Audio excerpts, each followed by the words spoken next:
Who doesn't love a sweet survival knife?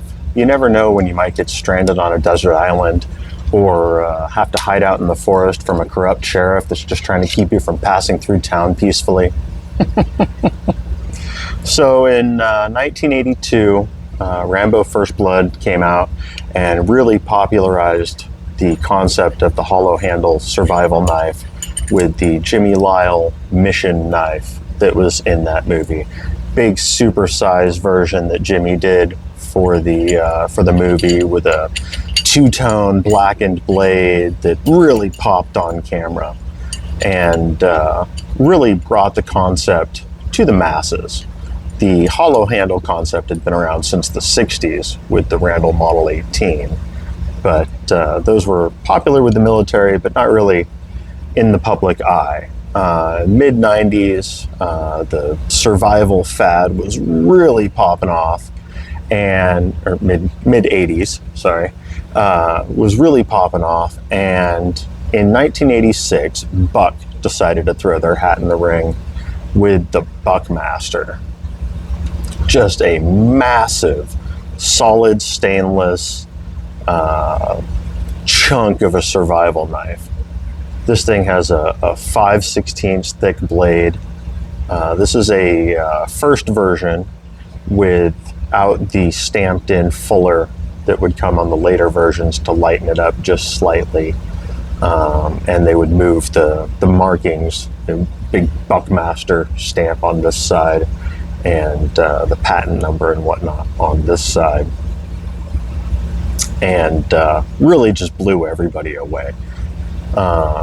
Typically, if you wanted a hollow handle knife back then, you had to pay for a custom Jimmy Lyle, or you had to get one of the Randall Model 18s with their years-long wait list.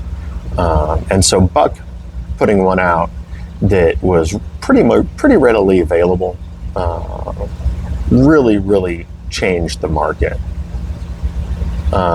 These things, man, I wanted one of these so bad. If your hardware store was cool, they had one of these with their Buck knife display, and they had it set up with the anchor spikes that they came with that screw into the guard.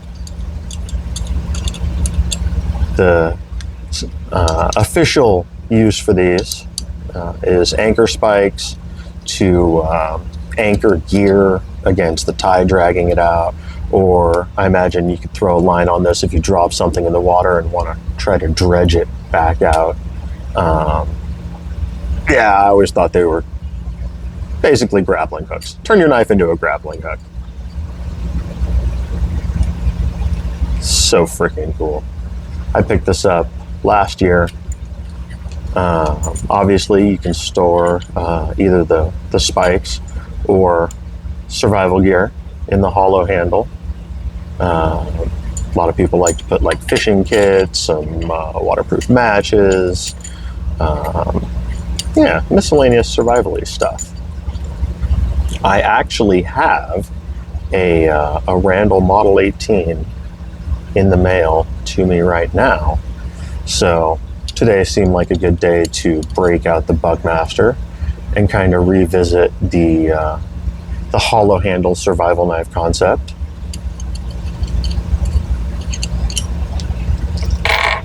Yeah, this thing's awesome. Price wise, in pristine shape, I've seen these go for $600, even up to $800. Somewhat used like this one was. I think this is not the original tail cap. I think the first version like this actually came with a slightly taller tail cap. So I got a pretty good deal on this, around $400, I think, $450, somewhere in that neighborhood. And then of course there's various versions with the fullers stamped in and whatnot. They did black versions. Yeah, this is definitely one of the iconic survival knives to have in the collection if you're into that kind of stuff. Really just epitomizes everything. Got that serrated clip point there for cutting line, massive saw teeth for notching wood and whatnot. Very, very cool piece. So yeah, that's a little look at a Buckmaster Buck 184 first version, even with the patent pending stamp on the knife and the sheath. Sheath has some really cool features too. Has the compass pocket here instead of having the compass in the pommel, and sharpening stone built into the back of the sheath there. Nice hard plastic, and it has I don't know if you can make it out.